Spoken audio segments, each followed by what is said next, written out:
नमस्कार, स्वागत है आप सभी का हमारे खास कार्यक्रम बोल मुंबई बोल में। हम इस वक्त मौजूद हैं मलाड़पुर कुरार विलेज में, जहां से आज हम जानेंगे आखिर बीएमसी में भ्रष्टाचार को लेकर बीजेपी नगर सेवक विनोद मिश्रा को क्यों बीएमसी कमिश्नर के ऑफिस का घेराव करना पड़ा।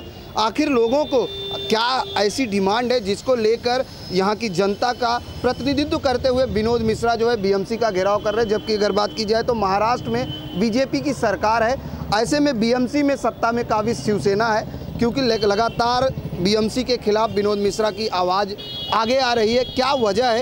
एज ए नगर सेवक बीएमसी के भ्रष्टाचारों की किस तरह से वो पोल खोलेंगे। सबसे पहले तो जानना चाहेंगे, जिस तरह से बीएमसी कमिश्नर ऑफिस का घेराव किया गया, क्या कुछ डिमांड थी आपकी जिसको लेकर आखिर वजह क्या हुई कि घेराव करना पड़ा? एक तो महानगर पालिका आयुक्त जो है अजय मेहता जी, उसमें दो कारण था, भ्रष्टाचार और पैसे का दुरुपयोग। और तीसरा जो प्रमुख कारण था कि जो हमारे नगर सेवक के मूलभूत अधिकार है, अगर आप एक्ट में देखेंगे तो एक्ट में पब्लिक सर्वेंट वो भी है, क्लासिफाई किया गया है, पब्लिक सर्वेंट हम भी है, वो भी अकाउंटेबल है, हम भी अकाउंटेबल है। लेकिन जो रिप्लाई नहीं देना और जो पैसे का जो दुरुपयोग हो रहा था, मुंबईकर के पैसे का दुरुपयोग हो रहा था, और जो भ्रष्टाचार में पैसा भ्रष्टाचार के माध्यम से लूटा जा रहा था, उसके लिए मैं माननीय आयुक्त महोदय का उस दिन घेराव किया था और धरना दिया था। विनोद जी, आपने बहुत बड़ी बात कही कि एज ए नगर सेवक जो अधिकार है पैसे का दुरुपयोग करना, भ्रष्टाचार को लेकर, ऐसे में क्या क्या अधिकारों की अगर हम बात करें तो नगर सेवक एक जनप्रतिनिधि होता है। जनता इसलिए चुन के देती है कि वो अपने वार्ड की समस्याओं को जो है लोगों तक पहुंचाए, लोगों की जो समस्याएं हैं वो दूर करे। ऐसे में जब आखिर उसका ही अधिकार उसको नहीं मिलेगा तो वो काम किस तरह से करेगा? आप ठीक बात बोल रहे हैं। नगर सेवक जो है वो शासन और जनता के बीच में पुल का काम करता है, और जब उस ब्रिज को ही नहीं सुना जाएगा, ब्रिज को ही तोड़ा जाएगा, उसके पिलर्स को मजबूत नहीं रखा जाएगा, तो ठीक तरह से काम नहीं कर पाएगा। ऐसे ही एक उदाहरण की तरफ मैं बताऊंगा कि पारक नगर में म्यूनिसिपल स्कूल है जो 1.5 साल पहले बना, और उसका गाजे बाजे के साथ में उद्घाटन हुआ, माननीय महापौर महोदय आए, लेकिन स्कूल चौथे माले से लेकर नीचे तक पूरा लीकेज रहा। भ्रष्टाचार बड़े पैमाने पर शिक्षा के क्षेत्र में हुआ। फिर करीब 100 करोड़ का पार्किंग का घोटाला, पेपर वर्क में मैंने 95 करोड़ का पार्किंग का घोटाला माननीय अतिरिक्त आयुक्त को दिया था। हद तो तब हो गई कि अतिरिक्त आयुक्त महोदय के हाथ से वो पेपर ही गायब हो गया, मुझे डिस्पैच दे दिए। 10 दिन बाद मैंने पूछा, साहब क्या हुआ कार्रवाई, आप किसको मार्क किए हैं, क्योंकि मेरी आदत है रेगुलर फॉलोअप करने की। तो पता चला कि वो पेपर ही गायब हो गया। बोले साहब हमको दूसरी कॉपी है तो दे दीजिए। दूसरी कॉपी मैंने उनको दिया अतिरिक्त आयुक्त महोदय को, जहां मुंबईकर के जनता का 95 करोड़ लूटा जाए, वो भी हाईकोर्ट के आदेश के बावजूद महानगर पालिका के अधिकारी लूट रहे हो, तो ऐसे में एक नगर सेवक के नाते मेरी जिम्मेदारी बनती है कि मैं कैसे चुप बैठूँ। ये सब मुद्दों को लेकर के मैं उनके सामने धरना प्रदर्शन दिया, कई पत्र लिखा। जब उस पर ठीक रिप्लाई नहीं मिली तो मैं मजबूर हुआ कि उनके सामने मैं धरना दूं। और तीसरा जो एकदम प्रमुख मुद्दा था कि हमारे कुरार में एक शांताराम तालाब और उसका नामकरण हुआ, डॉक्टर बाबा साहब आम्बेडकर तालाब है, उद्यान है, जिसको भारतीय जनता पार्टी सालों से पाठ पुरावा करते आ रही है। प्राणनाथ सहगल जी से लेकर सुचित्रा नाइक ताई वहाँ के नगर सेविका रही हैं पहले। लगातार फॉलोअप के बाद वो तालाब मूर्त रूप में 2-3 साल 4 साल पहले वो बना। अब वो तालाब पहले कलेक्टर की प्रॉपर्टी थी और महाड़ा ने डेवलप किया था, मेंटेनेंस महानगर पालिका करती थी। लेकिन बार बार माननीय आयुक्त महोदय अजय मेहता जी, यहाँ के आमदार सुनील प्रभु जी मीटिंग लगाए कि ये तालाब कलेक्टर ऑफिस को, कलेक्टर साहब बीएमसी को हैंडओवर कर दो, ताकि जिसकी ठीक से सुशोभित किया जा सके, अच्छे से बनाया जा सके। लेकिन हो नहीं सका। मैं जब नगर सेवक बना तो मैंने इसको सुशोभीकरण का प्रस्ताव डाला, क्योंकि मुझे पूरी जानकारी नहीं थी। फंड भी मंजूर हो गया। मैं डीएमसी साहब के पास मीटिंग लगाए तो वहाँ पे वो बोले कि सर वो हमारा तालाब नहीं है, हम खाली मेंटेन करते हैं, अगर अपने पास आ जाए तो हम इसको वर्ल्ड क्लास तालाब हम लोग कुरार की जनता को दे सकते हैं, जो मुंबई का लैंडमार्क बनेगा। तुम्हारा सर बताओ कैसे होगा? बोले हमने साहब बहुत कोशिश किया, माननीय आयुक्त महोदय ने कोशिश किया, लेकिन नहीं हुआ हैंडओवर। तो मतलब उसका करेस्पॉन्डेंस दे दीजिए। मैंने लिया, माननीय मुख्यमंत्री जी से मैंने बात किया, पत्र लिखा, मैसेज किया, और मैं उनको धन्यवाद दूंगा कुरार की जनता के माध्यम से, कुरार की जनता की तरफ से, कि रिकॉर्ड टाइम में 28 दिन के अंदर माननीय मुख्यमंत्री जी ने माननीय कलेक्टर महोदय को आदेश देकर के वो शांताराम तालाब मुंबई महानगर पालिका को हैंडओवर करा दिया। ठीक है, श्रेय का लड़ाई चली, होर्डिंग बैनर लगाए कि हमने श्रेय लिया, कोई बात नहीं, कुरार के लोगों को सब पता है, बीएमसी के अधिकारियों को पता है। लेकिन था क्या विषय कि मैं बोल रहा था जो कलेक्टर महोदय ने तालाब हैंडओवर किया वो 7,606 मीटर का था, करीब करीब 2 एकड़, और जो अभी वर्तमान में तालाब है वो तालाब करीब 6,000 मीटर का है। उसका टोटल स्टेशन सर्वे 31 जनवरी को हुआ और ये तालाब हैंडओवर हुआ 30 अगस्त को, और उसका टोटल स्टेशन सर्वे अब भी करवाया मैं महानगर पालिका के माध्यम से। तो मेरा एक ही बोलना था कि इसका रिपेयरिंग नहीं कराया जाए। अगर रिपेयरिंग करेंगे तो रिपेयरिंग में 1 करोड़ का प्रस्ताव बना रहे हो, वो पैसा खर्चा करोगे, फिर उसके बाद हम मेजरमेंट के बाद तालाब की एरिया बढ़ रही है। तो जो महानगर पालिका के आयुक्त महोदय 4-4 मीटिंग किए, यहाँ के आमदार महोदय मीटिंग किए, आज वो तालाब हैंडओवर होने के बाद ले नहीं रहे। महानगर पालिका किसके साथ मिली हुई है, किसको फ़ायदा पहुंचाना चाह रही है? 1 करोड़ रुपया मुंबईकर का किसके लिए वेस्ट करना चाह रही है? सिर्फ कॉन्ट्रैक्टर के लिए या किसी और को फ़ायदा करना चाह रही है? तो मैं वो सब के लिए मना करने के बावजूद जब नहीं सुने, मैं बोला कि एक ही साथ में सुशोभीकरण करो, पूरा खर्चा एक ही साथ में करो, फंड एलोकेट हुआ है, ड्राइंग बनाते हैं, मुंबई का एक बेस्ट लैंडमार्क तालाब कुरार के लोगों को बनाया जाए जो लैंडमार्क हो। जब मैंने ऐसी प्लानिंग किया, उनको पत्र लिखा, कोई रिप्लाई नहीं आया, उसके बावजूद भी उन्होंने टेंडर पास किया और टेंडर सैंक्शन के लिए स्टैंडिंग कमेटी में भेजा। तो माननीय आयुक्त महोदय के यहाँ धरने पे बैठने के अलावा कोई मेरे पास रास्ता नहीं बचा। उसके बाद मुझे 24 घंटे में रिप्लाई भी मिल गई, रिप्लाई भी गोल मोल मिली, भ्रष्टाचार पे कार्रवाई की। मतलब अभी भी पूरी तरीके से निष्पक्ष या ट्रांसपेरेंसी की बात करें तो नहीं मिला है कोई रिप्लाई? नहीं, कैसा है कि महानगर पालिका और सत्ता पक्ष के जो लोग हैं उनको सालों से खाने की आदत पड़ी हो, इतना जल्दी नहीं जाएगी। लेकिन माननीय मुख्यमंत्री जी ने जो हम लोगों को पहरेदार की भूमिका दिया है, हम लोग उसमें एकदम चौक तरीके से भूमिका को निभाते हुए इनको खाने नहीं देंगे और हम लोग ना ही खाएंगे ना इनको खाने देंगे। ये नारा प्रधानमंत्री जी ने दिया था, ना खाएंगे ना खाने देंगे, ये प्रधानमंत्री जी ने दिया था और हम लोग उसको अमल में लाते हैं। मैं जिस परिवार से आता हूँ, हमारे पिताजी उस आदर्श को लेकर के, उस परंपरा को लेके मैं बड़ा हुआ हूँ, मैं देखा हूँ, है ना, हम लोग आगे बढ़े हुए हैं। तो संघ और भारतीय जनता पार्टी उसी विचारधारा को मानती है कि तेरा वैभव अमर रहे माँ, हम दिन चार रहे न रहें। हम भारत माता के लिए काम करते हैं, देश की तस्वीर बदलने के लिए काम करते हैं। हमको कुरार की तस्वीर बदलना है।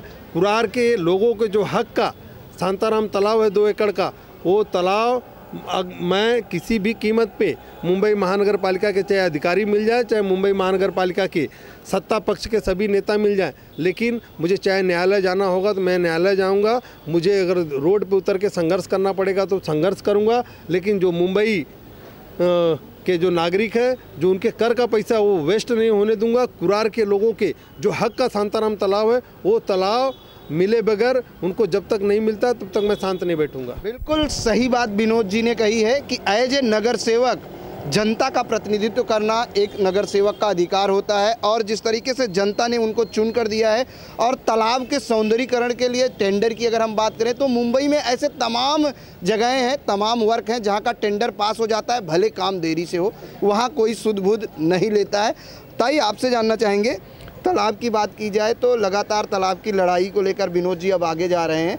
ऐसे में क्या लगता है, आखिर क्या वजह मानती है कि तालाब के सौंदर्यीकरण का टेंडर पास हो जाता है? क्षेत्रफल इतना बड़ा है, जिस तरीके से विनोद जी का कहना है कि एक साथ टेंडर पास करो ताकि सब कुछ हो जाए, कलेक्टर से बीएमसी को हैंडओवर हो जाता है, फिर भी काम नहीं शुरू होता है।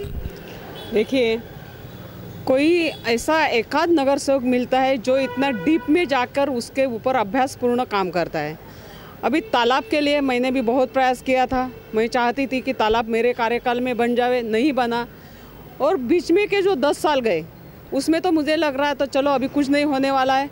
जो बात विनोद जी ने निकाली है, जितना क्षेत्रफल है उतना तो मिलना ही मिलना है। और अभी हम लोग उधर जगह पर देखने जाएंगे तो उतना क्षेत्रफल है ही कहाँ। जितनी की बात हो रही है विनोद जी, उतना तो उधर बचा नहीं है, बिल्डिंग बन चुकी है। मैं पहले से जो तालाब का नक्शा था, जो तालाब की ज़मीन बोली जाती थी, वो सावरकर मैदान से लेके ऊपर तक जितना क्षेत्र था वो लेने के इसमें मैं पड़ी थी, लेकिन मेरे से नहीं हो गया। लेकिन अभी बीएमसी को हैंडओवर करने का अभी गवर्नमेंट का काम चलता है, गवर्नमेंट का उसके हिसाब से चलता है, बीएमसी का अपने हिसाब से चलता है। तो दोनों के बीच में जो तानातानी हो जाती है उसमें तो काम रखड़ जाता है। लेकिन विनोद भैया ने बहुत अच्छा कदम उठाया कि वो सीधे जाके आयुक्त के कमरे पर ही बैठ गए कि नहीं बाबा ये करना है तो करना है। मैं शांताराम तालाब एक ऐसी जगह बने कि जो कुरार का नाक है, जो हम लोग कुरार से में घुसते हैं तो एक बहुत अच्छी जगह है, तो उसका सुशोभीकरण वर्ल्ड क्लास होना ये बहुत अच्छी बात है। और हमारे मुख्यमंत्री जी जो विनोद भैया बोलते हैं या सुनाते हैं वो सुनते हैं और उसको तुरंत मंजूर भी देते हैं। तो अच्छे अच्छे काम करने जाते हैं तो उसमें रुकावट डालने के लिए सत्ताधारी पक्ष ये सब कर रहा है, लेकिन सहयोगी भी तो है सत्ता सहयोगी है, वही तो बड़ी मुसीबत है ना। अगर शिवसेना बीएमसी में है तो राज्य में भी आपके पार्टी के साथ सहयोगी है। वैसे देखो भाई भाई घर में होते हैं, लेकिन उनके भी दो राय होती है ना, थोड़ा एक राय से चलते। लेकिन भाई भाई के दो राय में कहीं ना कहीं जनता की जो प्रॉपर्टी है, जो पब्लिक प्लेस है, उसका नुकसान और जनता की जो इनकम है उस पर कहीं ना कहीं रोक पड़ती है। उसके लिए ही पहरेदार की जो भूमिका निभा रहे हैं हम लोग, तो उसके लिए ही निभा रहे हैं ना। जनता की जो चीज़ें हैं, जनता को जो मिलना चाहिए वो मिलना ही चाहिए। उसके लिए चाहे झगड़ा करना हो, धरना करना हो, अनशन करना हो, वो भी हम लोग करेंगे ना। बिल्कुल, मुंबई को संघई बनाने का सपना जो है सरकार ने देखा है, लेकिन जिस तरीके से लोगों की जो समस्याएं हैं, जो गार्डन है, जो तालाब है, उसके सौंदर्यीकरण को लेकर किस तरह से विनोद जी आगे जा रहे हैं, जो जनता है उनके मन में क्या चलता है, आपसे जानना चाहेंगे। ऐसे में तालाब की बात विनोद जी ने एज ए नगर सेवक, कितना आप ये देखते हैं कि एक नगर सेवक को खुद बीएमसी के खिलाफ धरने पर बैठना पड़ता है? ऐसा इनका जब से जीते हैं तब से उसके पीछे लगे हैं कि वार्ड के 43 के जो वार्ड है उसको कितना अच्छा बनाया जाए। अभी आपको पता है पहले एरिया कम था, 6000 था। विनोद जी ने उनको पूरा कलेक्टर से करवा के बीएमसी को हैंडओवर करा के 7600 स्क्वायर मीटर का काम करवाए। लेकिन पहले किसने क्या घालमेल किया उसमें मैं नहीं जाना चाहता हूँ। अब इनका कहना है कि भाई कुरार के लोगों का जो भी जितना भी बेनिफिट हो सके वो मैं मेरे हिसाब से करवा के रहूँगा, और लोगों का पैसा, मुंबई करों का पैसा वेस्टेज नहीं जाने दूंगा। अब जब 5-6 महीने में उसका सुशोभीकरण होना ही है तो अभी 1 करोड़ का टेंडर निकाल करके उसका दुरुपयोग क्यों किया जा रहा है? कई बार कांटेक्ट किए, लोगों से कांटेक्ट में थे, फिर भी टेंडर इशू हो गया। जब मालूम पड़ा तो तुरंत इन्होंने उनसे संपर्क किया, इसलिए उन्हें धरना पड़ा। हम भारतीय जनता पार्टी के दिंडोशी विधानसभा के जितने भी कार्यकर्ता हैं विनोद जी के कदम से कदम मिला के इनके साथ हैं। इन्होंने पिछले 30 से 40 साल इतने आमदार खासदार आए, किसी ने ड्रेनिंग के बारे में नहीं सोचा, सीवरेज लाइन के बारे में नहीं सोचा, पोस्ट ऑफिस हॉस्पिटल के बारे में नहीं सोचा। एक नगर सेवक किस तरह से काम करना चाहिए, ये चीज़ आमदार खासदार को भी बहुत परेशानी पड़ रही है। मैं इनका धन्यवाद देता हूँ। ऐसे नगर सेवक सबको हर वार्ड में मिले, ऐसे नगर सेवक हर वार्ड में मिले। पहली बार अगर हम बात करें तो मुंबई के तमाम वार्डों का जायजा इन 24 न्यूज़ ने लिया, लेकिन जिस तरीके से विनोद मिश्रा की अगर हम बात करें तो खुद मुंबई के तमाम वार्डों की नहीं, पूरी बृहन मुंबई महानगर पालिका में हो रहे भ्रष्टाचार के खिलाफ इनकी आवाज़ है। वक्त हो चला एक छोटे से ब्रेक का, ब्रेक के बाद फ़ौरन हाजिर होते हैं।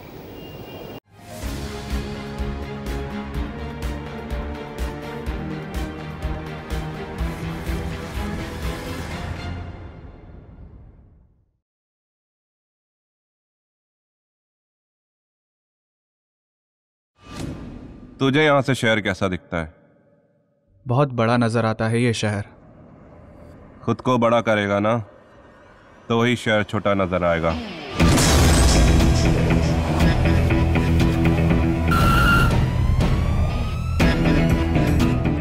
मोबाइल दिखा, मोबाइल। अबे साले चोर, तू मरवाएगा एक दिन। करना क्या है? मोहल्ले के लड़कों को इकट्ठा करके शाखा ही तो खोलनी है। पर देव सिंह की क्यों? क्योंकि देव सिंह इस कोटा शहर का सबसे बड़ा पॉलिटिकल गुंडा है।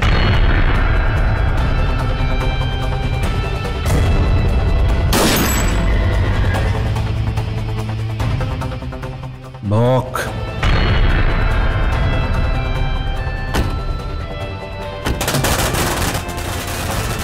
खबर पक्की है, देव सिंह चुनाव विपक्ष से लड़ने वाला है। लोग हमें भुला दे, मगर हम कभी भी किसी को नहीं भूलते। सोच रहा हूं कि तुझे बड़ा आदमी बना दूं, मुझसे भी बड़ा।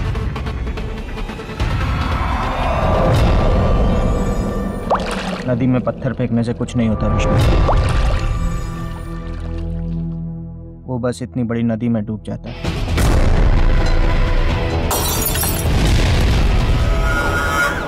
वो ये इलेक्शन जीतना नहीं चाहिए। चुनाव तो देव सिंह ही जीत कर रहेगा। मुझे तो बस आपका आशीर्वाद चाहिए। अरे बच्चा है रे तू तो मेरा। तुझे जान से मार देगा वो। तेरी वजह से ये सब कुछ हुआ। तूने भेजा था ना उन गुंडों को।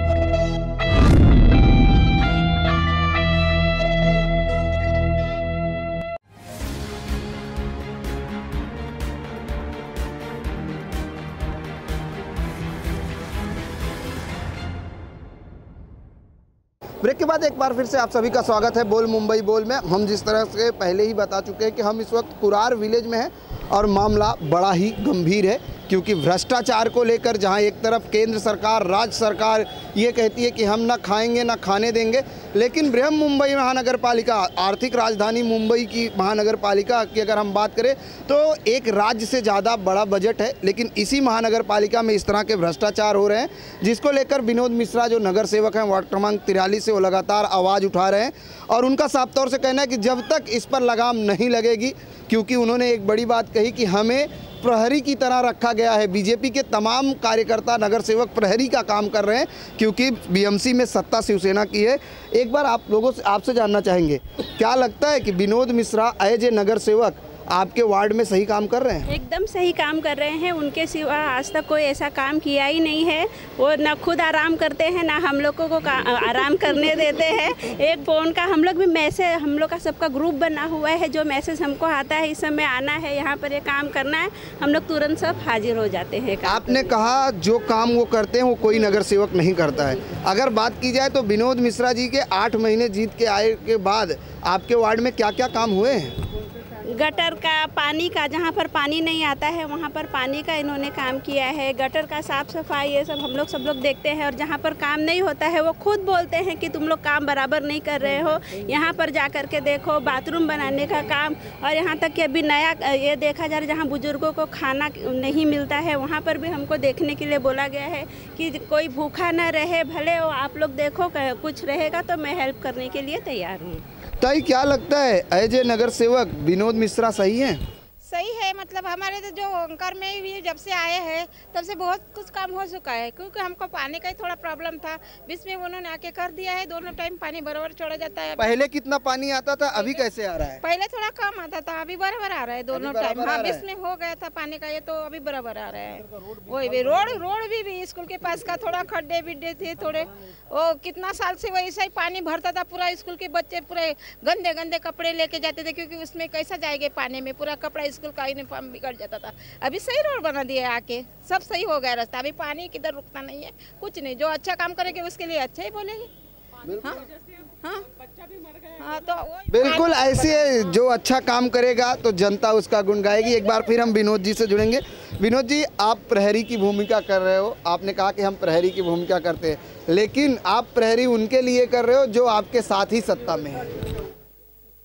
नहीं, राज्य में सत्ता में ठीक है कि राज्य में हमारे साथ में सत्ता में है, लेकिन सत्ता में इसलिए है कि आप देखेंगे कैबिनेट में जो नागपुर मुंबई कॉरिडोर जो बन रहा है, समृद्धि रोड बन रहा है, वो कैबिनेट में मंत्री कौन है? उनके ही है।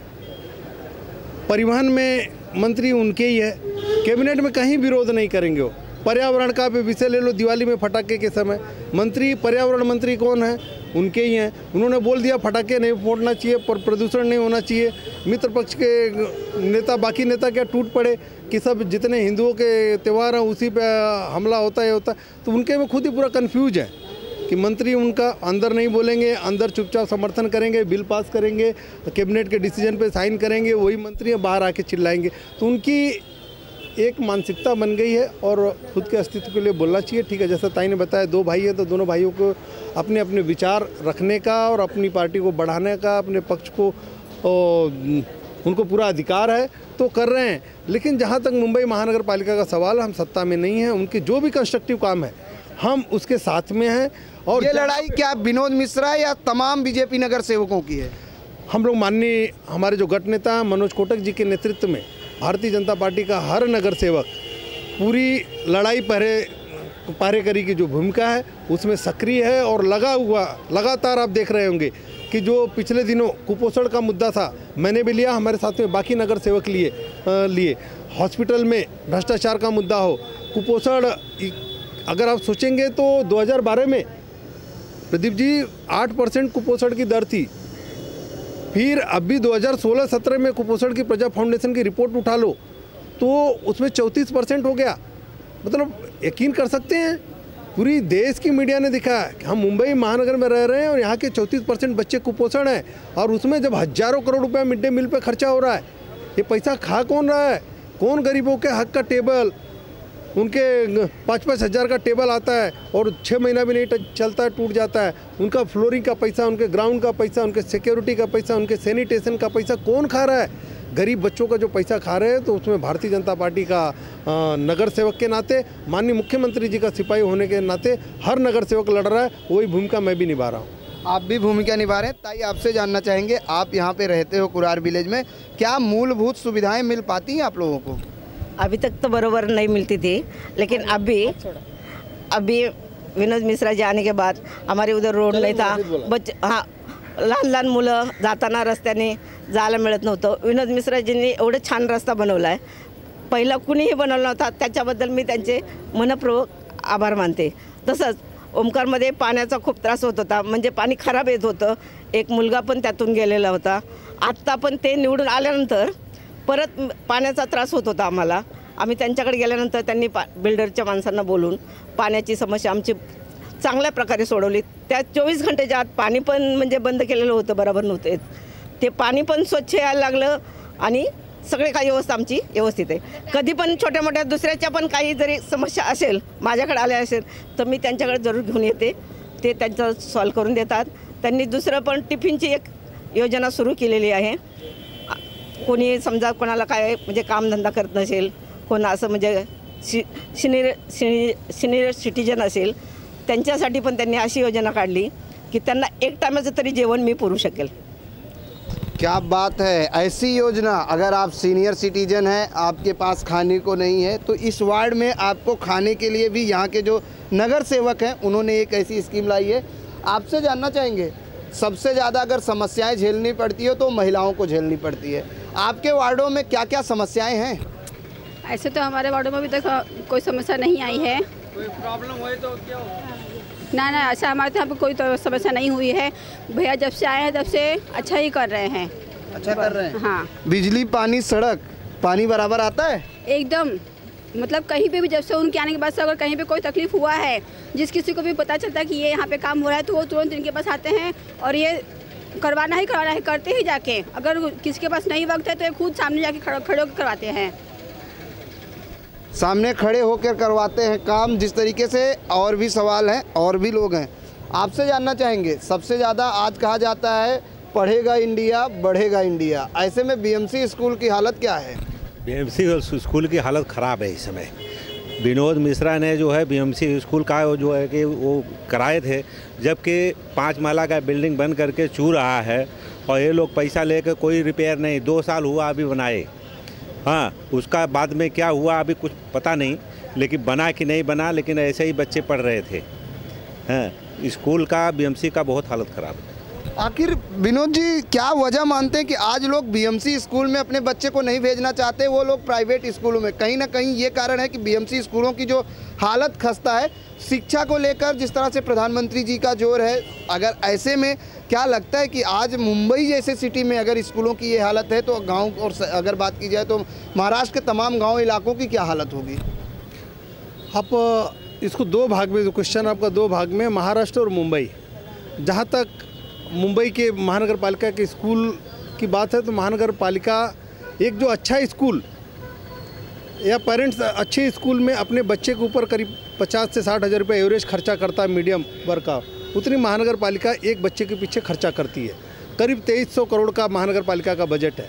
लेकिन उसमें बहुत सारे कारण हैं कि कुछ पैमाने पे उनकी जो व्यवस्था ठीक से बिल्डिंग होना नहीं, उसका इंफ्रास्ट्रक्चर नहीं है, जो काम होता है बड़े पैमाने पे भ्रष्टाचार है। मतलब एक तरफ काम चलते रहता है, दूसरी तरफ पढ़ाई होती रहती है, फिर उसमें क्लासेस शिफ्ट होते हैं और उसमें जो अध्यापक है जितना सीरियस होना चाहिए उस तरह से नहीं हो रहा है। आज जो महानगर पालिका के एक ज़माने में जो स्तर था, जो केंद्रीय विद्यालय और ये सब का जो स्तर बना हुआ लोग लाइन लगाते हैं, इसका स्तर ज़रूर गिरा है।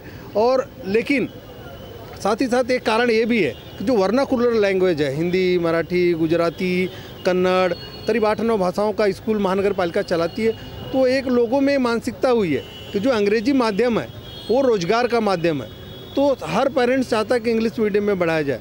और मुंबई पब्लिक स्कूल मराठी माध्यम का जो महानगर पालिका उसमें 25,000 बच्चे बढ़े हैं। और अब दूसरा क्वेश्चन आपका महाराष्ट्र में टोटल करीब 20 लाख बच्चे इस बार स्ट्रेंथ बढ़ी है। मतलब नासिक के तो मैक्सिमम बढ़ी है क्योंकि लोग उसमें मराठी माध्यम में डाल रहे हैं, वो सेमी इंग्लिश मीडियम उन्होंने किया हुआ। बीएमसी ने भी इंग्लिश मीडियम के स्कूल कहीं कहीं शुरू किए, चालू किया। उसमें संख्या भी बढ़ रही है, पेरेंट्स ला रहे हैं, उसमें सुधार ला रहे हैं। हम लोग रेगुलर, मैं एजुकेशन कमेटी का मेंबर भी हूँ, उसमें रेगुलर हम लोग उसके खाने की क्वालिटी, हमारे इधर जो वार्ड में स्कूल है, 2 बीएमसी की स्कूल है, एक बगल में पकड़ लेंगे तो 3, हम लोग उसकी quality of construction, quality of ground और उनको जो दोपहर को मिड डे मील दिया जाता है वो सरप्राइज हम विजिट करते हैं। हमने टीम बनाया हुआ, देखते हैं कि उनको खाना कैसे मिल रहा है, खुद हम लोग टेस्ट करते हैं, खाते हैं, उनको खिलाते हैं।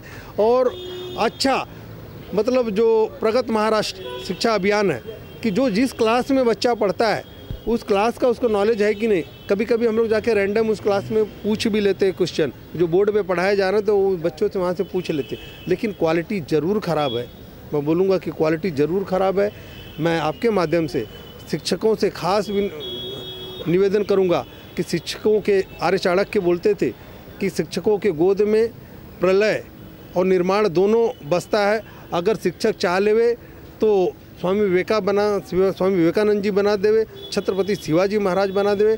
अगर वो चाहे शिक्षक तो दाऊद बना दे, आतंकवादी बना देवे, ओसामा बिन लादेन बना देवे, क्योंकि सब शिक्षक के ऊपर है। आतंकवादियों के भी तो गुरु हैं। तो इनसे करूंगा कि जो सृजन कर रहे हैं, राष्ट्र का जो निर्माण करना है, उसमें शिक्षकों का बहुत बड़ा योगदान है।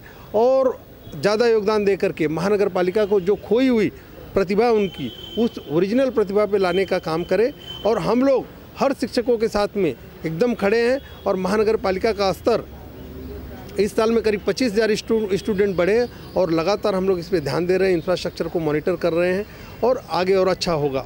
आगे और अच्छा होगा। विनोद जी ने कहा गुरु कहते हैं तो सबसे पहले एक संस्कृत में भी श्लोक है, गुरु ब्रह्मा गुरु विष्णु गुरु देवो महेश्वरा गुरु साक्षात पारब्रह्म तस्मै श्री गुरुवे नमः। गुरु अगर चाहे तो शिष्य अच्छा होगा, गुरु अगर चाहे तो बुरा होगा। मैडम आपसे जानना चाहेंगे कि जिस तरह से महिलाओं की मूलभूत सुविधाएं होती हैं, ज़्यादातर फेस महिलाएं करती हैं, जिसमें महिलाओं की सुरक्षा होती है, टॉयलेट, लैट्रिन, बाथरूम की अगर हम बात करें, पानी की बात करें, बिजली की। ऐसे में आपके वार्ड में क्या इस समस्या से आप सुरक्षित हैं? सुरक्षित है, क्योंकि हमारे उधर टॉयलेट का चाली देखो या बिल्डिंग देखो, टॉयलेट का बहुत अच्छा कर दिया है विनोद भाई आने के बाद। जैसे हमारे भाजपा आने के बाद बहुत अच्छा हुआ है। और आज लेडीज़ 12 बजे तक मैं अकेली जाती हूँ, मुझे कोई डर नहीं लगता। वही सुरक्षा, और क्या चाहिए लेडीज़ के लिए। दिल्ली में लेडीज सुरक्षित नहीं है, एक सर्वे के मुताबिक। मुंबई में सुरक्षित है? हाँ है, मुंबई में है। आपसे जानना चाहेंगे, क्या लगता है कि विनोद जी आपके लिए परफेक्ट नगर सेवक हैं? जी है।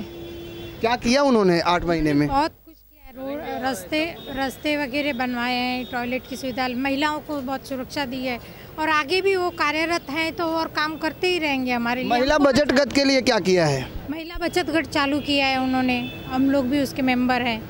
किस तरह का काम हो रहा है महिला बचत गट में? अभी तो शुरुआत है। शुरुआत है जी। क्या क्या रखा गया है रोजगार के लिए उसमें महिलाओं के? बहुत सारे रोजगार रखे हुए हैं। बिल्कुल, अगर हम बात करें, आप बोलने वाले थे, क्या कहना चाहेंगे? ऐसे आदमी को विधान परिषद के अंदर बैठना चाहिए क्या? जब वार्ड के अंदर इतना काम होता है तो विधान परिषद में रहेंगे तो कुरार का भला हो जाएगा, विकास बढ़ेगा। विकास बढ़ेगा, विकास बढ़ेगा। विनोद मिश्रा अगर रहेंगे तो विकास बढ़ेगा। क्या लगता है विनोद मिश्रा के आने से विकास बढ़ेगा आपके क्षेत्र में? बढ़ेगा, जरूर बढ़ेगा। तो कैसे बढ़ेगा विकास? क्योंकि आज तो हर तरफ जो है भ्रष्टाचार हो रहा है, ऐसे में विनोद मिश्रा क्या यकीन है कि वो करेंगे विकास? करेंगे, एकदम करेंगे। हम लोगों को पूरा विश्वास है, हम लोग को विश्वास है, जरूर करेंगे। बिल्कुल, अगर बात करें तो करेंगे विश्वास। कहीं ना कहीं जनता और नेता का विश्वास तभी बनता है जब नेता 24 घंटे जनता के सुख दुख में सहयोगी वे रहे और बीच में उनकी समस्याएं सुने। चलते चलते विनोद मिश्रा जी से जानेंगे वार्ड में क्या क्या विकास कार्य चल रहे हैं 8 महीने के अंदर। सबसे पहला काम मैंने लिया था महानगर गैस का। महानगर गैस का काम उस समय सब लोग मजाक उड़ा रहे थे कि इन्होंने चुनावी मुद्दा है। आज महानगर गैस का काम करीब 20 बिल्डिंगों में कंप्लीट हो चुका है और जनवरी में गैस आ जाएगी। साथ ही में सीवर लाइन मैंने दूसरा हाथ में लिया था कि सीवर लाइन कुरार में नहीं थी, जिसकी वजह से लोगों को पर्यावरण पे फर्क पड़ रहा था, तो सीवर लाइन का काम चालू है। यहाँ पे पोस्ट ऑफिस नहीं थी तो पोस्ट ऑफिस हमने सैंक्शन करा दिया है। रेशनिंग ऑफिस मैंने सैंक्शन करा दिया, जगह ढूंढी जा रही है। महानगर पालिका की ऑफिस वेस्ट में थी, 9 वार्ड की नई महानगर पालिका बने, वो महानगर पालिका आयुक्त से पास होकर के ग्रुप लीडर की मीटिंग के लिए गई हुई है। और कई सारे विकास के काम, मतलब रोड हमारे यहाँ 4 रोड के उद्घाटन मैंने कर दिया हुआ, करीब उसमें 80% रोड, 3 रोड के काम चालू हो गया। आज एक रोड का काम मैंने आज उद्घाटन किया हुआ है और आने वाले दिनों में 2-4 दिन में करीब समझ लीजिए 2-4 दिन में हर गली में काम चालू होगा। रोज़ एक उद्घाटन होंगे। गली में है फिर 6 इंच का पाइपलाइन, जो लोग गंदा पानी पी रहे थे उसको 6 इंच की नई पाइपलाइन डाल के लोगों को साफ पानी मुहैया कराने का काम मैंने चालू किया। एक स्कूल शांताराम तालाब पे हिंदी म्यूनिसिपल स्कूल है, उसमें CSR के माध्यम से फंड नहीं आया था, CSR के माध्यम से उसको डिजिटल स्कूल करने का मैंने काम किया है। बढ़िया स्कूल मैंने बना के दिया। इस तरह के कई प्रकल्प यहाँ पे चल रहे हैं, मैं लगा हुआ हूँ। प्रकल्प चल रहे हैं, लेकिन विनोद जी एक तरफ सवाल ये भी है कि बड़ी तादाद में BMC में भ्रष्टाचार है। ऐसे में आप इतनी तमाम प्रकल्प के काम कर रहे हैं, ऐसे में भ्रष्टाचार से लड़ाई और जनता के लिए तमाम मूलभूत सुविधा पहुंचाना कितना मुश्किल होता है विनोद जी के लिए? अभी कैसा है कि मैसेज होता है, काम करने एक हनक होती है, एक मैसेज होती है। और अधिकारी सब बुरे नहीं हैं। महानगर पालिका में कुछ % लोग हैं, कुछ अधिकारी और नेताओं का जो एक सिस्टम जो बना हुआ अधिकारी और नेताओं का, उसकी वजह से एक करप्ट सिस्टम वो चल रहा था। अब लोग डरे हुए, उनको मालूम बाहर कुछ भी करते होंगे, उनको मालूम यहाँ पे गलत नहीं चलने वाला है। तो अधिकारी भी यहाँ पे ईमानदारी से काम करते हैं और दिन रात हमारे वार्ड में जो भी अधिकारी वो लगे रहते वही करते हैं। नहीं तो ये पॉसिबल नहीं कि हर गली का मेजरमेंट लेना, ये करना। एक मेरी टीम है यहाँ के जो अधिकारी पी नॉर्थ के, वो बेचारे दिन रात लगे रहते, दिन नहीं देखते, रात नहीं देखते। गटर का सफाई करते हैं, फ़ोटो भेजते हैं। फॉगिंग करते हैं, कहाँ पे आज फॉगिंग चल रही है, धुआं मारने का, उसका फ़ोटो भेजते हैं, चाली का नाम लिख करके। इतना ईमानदारी से, प्रामाणिकता से काम कर रहे हैं और काम चल रहा है। और बहुत सारे डायलिसिस सेंटर हुआ, अभी डिस्पेंसरी उसको हाईटेक करने का, हॉस्पिटल का रिजर्वेशन मैंने करा के ले लिया है। मतलब कई सारे काम हाथ में लिया हुआ। भ्रष्टाचार के खिलाफ लड़ाई किस तरह से होगी आगे? भ्रष्टाचार की लड़ाई, भ्रष्टाचारी जो भी है, मैंने जो भी मुद्दा हाथ में, चाहे पार्किंग का घोटाला लिया होगा, चाहे मिड डे मील का होगा, चाहे एजुकेशन सिस्टम के अंदर जो घोटाला होगा, और चाहे पैसे का दुरुपयोग का शांताराम तालाब के, सब मैं अगर उनको जेल में ले जाने के लिए, अब भी मैंने सारे का एक बहुत बड़ा घोटाला लिया है। 1-2 दिन में मैं प्रेस कॉन्फ्रेंस लूँगा। करोड़ों रुपए का घोटाला है, ULC का घोटाला है बड़ा, मैं 1-2 दिन में लूँगा तो आप लोगों को बताऊँगा। वो जो भी भ्रष्टाचारी है वो जेल में जाए बगैर नहीं रहेगा, उसको जेल में जाना ही पड़ेगा, जेल में भेज के रहूँगा। चलिए, भ्रष्टाचार के खिलाफ लड़ाई जारी रहेगी। और जिस तरीके से वार्ड क्रमांक 43 में विकास कार्यों का ब्यौरा दिया है विनोद जी ने, हम अगले शो में आपको दिखाएंगे कि आखिर वार्ड में कितना विकास हुआ, क्योंकि नेताजी ने बताया और आप सब ने सुना। अब हम दिखाएंगे क्योंकि कैमरा तीसरी आंख होती है। कैमरा जो बोलता है वो झूठ नहीं बोलता, और कैमरे के माध्यम से हम दिखाएंगे कि आखिर वार्ड में कितना विकास हुआ है और जितने प्रकल्प विनोद जी ने बताए हैं क्या उस पर काम शुरू हुए हैं, क्योंकि जनता को लाभ मिल पा रहा है। और भ्रष्टाचार के खिलाफ विनोद जी ने कहा कि लड़ाई उनकी जारी रहेगी। जो भी भ्रष्टाचारी हो, चाहे वो किसी राजनीतिक दल का हो, चाहे कोई अधिकारी हो, उसको बख्शा नहीं जाएगा। आज के लिए बस इतना ही। देखते रहिए इन 24 न्यूज़।